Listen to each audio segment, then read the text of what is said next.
Jungle of Chains, 2025. The film begins in Rio de Janeiro, where Daniel Cross, a former expedition guide turned teacher, lives peacefully with his wife, Isabella. Their love is strong, forged through years of adventure. Isabella is an environmental lawyer, outspoken against illegal mining and human trafficking networks operating deep within the Amazon. One evening, after giving a fiery speech against a powerful corporation, Isabella is abducted. Daniel returns home to find the apartment wrecked, a butterfly knife stuck into the wall with a note. She belongs to the jungle now. The police offer no help. Corruption runs deep. Daniel realizes if he wants Isabella back, he must return to the life he left behind the jungle. Preparing for the descent, Daniel tracks rumors of Isabella's captors to the Amazon. He gears up with nothing but a machete, a backpack, and old maps from his guiding days. His only ally is Rafael Silva, a grizzled ex-mercenary who owes Daniel a life debt. Rafael? The jungle doesn't forgive him. Ego. You step in, you better be ready to bleed. Daniel. Then I'll bleed. As long as she breathes. They fly into Manaus, the gateway city. Whispers fill the markets about a slaving ring called the Serpents, who capture locals and foreigners, forcing them into mining camps hidden beyond satellite reach. Their leader, Colonel Vargas, is ex-military, ruthless, and feared. Daniel learns Isabella is being held at one such camp.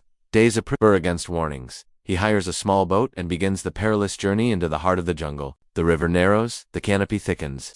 Hours into their journey, they are ambushed by river pirates allied with Vargas. A vicious firefight erupts. Daniel fights with raw fury, wielding his machete while Rafael covers with an old rifle. Bodies splash into the river. Daniel kills for the first time in years. His hands shake afterward, but Rafael steadies him. Rafael, don't think, don't feel, just move, or you'll never see her again. At night, they camp along the riverbank. The jungle is alive with howls, screeches, and glowing eyes in the dark. Daniel dreams of Isabella calling to him, chained and afraid. He wakes in a cold sweat. The next day they encounter a hidden village of the Yanomami tribe. The villagers are wary, but their shaman, Ira, senses Daniel's desperation. She warns him of Vargas's camp. Ira, he builds his kingdom on stolen souls. Many entered his jungle, few return to find her. You must face not only him, but yourself. The tribe gifts Daniel a talisman carved from jaguar bona, symbol of courage. Following the shaman's directions, Daniel and Rafael trek deeper. They discover evidence of Vargas's brutality, burned villages, abandoned chains, mass graves. Daniel's anger grows. At one ruined settlement, Daniel finds Isabella's scarf caught on barbed wire. His resolve hardens. Daniel Shavuzi. Here was here? She's still alive. The path becomes harsher: quicksand pits, venomous snakes, torrential rains. Daniel nearly dies crossing a rickety rope bridge when mercenaries ambush from the cliffs. He fights savagely, tossing one attacker into the abyss. His survival instincts sharpen. The jungle is remaking him into a warrior again. While scouting near the mining camp, Daniel and Rafael are captured by Vargas's men. They are thrown into a cage with enslaved villagers. Daniel learns Isabella is alive, but kept in the inner compound, reserved for high-value captives. In the darkness, an old prisoner whispers, "Prisoner." Many tried to run. The jungle eats them, or Vargas does. Colonel Vargas himself visits the prisoners. Tall, scarred, wearing jaguar skin boots, he exudes menace. Vargas to Daniel, "Your wife has spirit. She fights me every day. I almost admire her, but soon, she will break. And when she does, she'll forget you." Daniel lunges at him, but is beaten back. Vargas smirks. With Rafael's cunning, they stage a daring escape, setting fire to the cages, freeing prisoners, and stealing weapons. A jungle chase ensues. Mercenaries on their heels, arrows from hidden Yanomami warriors rain down, aiding Daniel. The tribe has chosen to fight Vargas. Daniel finally reaches the inner camp, a fortress of steel and barbed wire hidden in the jungle. Spotlights sweep the night. Dogs bark, guards patrol with rifles. Through binoculars, Daniel sees her Isabella chained, but alive, her spirit unbroken. She looks up, sensing him in the darkness. Isabella whispered to herself, "Daniel, come to me." Daniel and Rafael launch a nighttime assault. They crawl through mud, slit throats silently, disable generators. Explosions erupt as freed villagers revolt inside the camp. Daniel storms the central compound, fighting mercenaries in brutal hand-to-hand combat. Every blow is fueled by his love for Isabella. Reunion in chains, he bursts into Isabella's cell. She is weak, but her eyes light up. "Isabella, you came, Daniel. Always." He breaks her chains, holding her close. For a moment, time stops. But Vargas enters, flanked by guards. Vargas touching, "Now watch her die." A savage battle erupts. Rafael fights the guards, while Daniel takes on Vargas in the courtyard, as flames spread around them. Vargas is a beast, wielding a machete nearly as large as Daniel's arm. The fight is raw, primal steel against steel, fists against bone. Daniel is battered, bleeding, but refuses to fall. Isabella, still weak, throws Daniel Vargas's jaguar bone talisman. He catches it, strength surging. With a roar, Daniel drives Vargas's own blade into his chest. The tyrant collapses into the flames. The camp erupts in chaos, explosions, gunfire, prisoners fleeing. Daniel carries Isabella through collapsing structures. Raphael is wounded but survives, covering them as they escape into the jungle. By dawn, the camp is gone. Vargas's empire is ashes. Epilogue.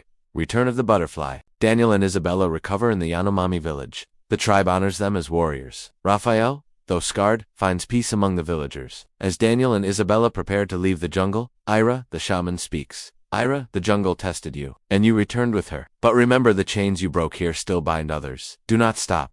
Daniel looks at Isabella, their hands entwined. Daniel, we won't. The camera pans up to the endless canopy of the Amazon, vast, mysterious, untamed. Title card. Dedicated to all who fight against slavery in silence. Rio de Janeiro. The city pulses with music, light, and ocean waves. The camera drifts to a modest apartment where Daniel, cross 40s, rugged but calm, makes dinner for his wife, Isabella, late 30s, intelligent, fiery-eyed. They laugh over a cheap bottle of wine. Isabella, you've changed. Daniel, no more danger, no more blood, just us. Daniel smiling. That's all I want. Us. But later that night, Isabella speaks at a university gathering. She exposes the crimes of Colonel Vargas, who runs illegal mining and human trafficking in the Amazon. Her words are bold, fearless. On their way home, Daniel kisses her hand. But when he steps out briefly to buy bread, masked men storm the apartment. Isabella screams as she's dragged away. Daniel rushes back, finds the place in ruins. On the wall, a butterfly knife pinned into wood with a note. She belongs to the jungle now. Daniel's face hardens. Scene 1. Decision to enter the jungle. Police refuse to help. Bribes flow from Vargas's empire into every corner of Brazil. Daniel realizes he can only trust himself. He seeks out Rafael Silva, 50s, grizzled ex-mercenary with a scar across his jaw. Daniel, they took Isabella. Vargas has her. Rafael grimly. Then she's in hell. The serpents own the jungle now. Slavers, killers. You won't come back. Daniel, then I won't come back. But I'm going. Rafael studies him, then nods. Rafael, you saved my life once. I'll help you lose yours. Scene 2. Entering Manaus. The two men arrive in Manaus' gateway to the Amazon. The bustling market hides dark secrets, slaves chained in the shadows, mercenaries drinking openly. Daniel pays off an informant who whispers. Informant, Vargas's camp is a prisoner. Beyond the reach of satellites, he keeps foreigners alive longer, to break them slower. Daniel's hands tremble, but his voice is steel. Daniel, then that's where I'm going. Scene 3. First blood on the river. They hire a small boat, cutting through thick fog on the Amazon River. Birds scatter as the motor echoes. Suddenly shots ring out. River pirates ambush from hidden canoes. Bullets shred the boat's hull. Raphael fires back, dropping to Daniel grabs his machete, leaping into the water. He surfaces behind a pirate, slashing him across the chest, then yanking him into the river's Jasperania's feast. After the skirmish, Daniel stares at his bloodied hands. It's the first life he's taken in years.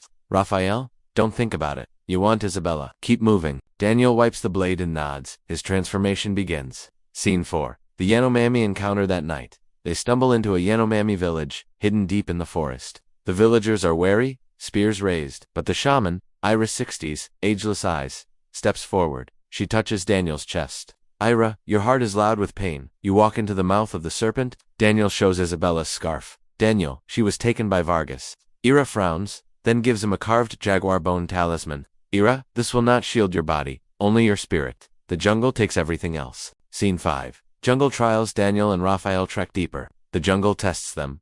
Poisonous vines, sinking mud, storms that turn rivers into floods. One night, Daniel dreams of Isabella. She is in chains, whispering Isabella in dream. Don't stop.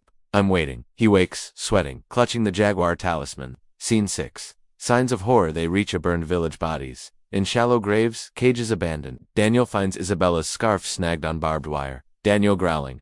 She was here. Raphael, and still alive. If Vargas sees value in her, Daniel clenches his fists, fire in his eyes. The camera pans to the endless jungle ahead, whispering with unseen threats.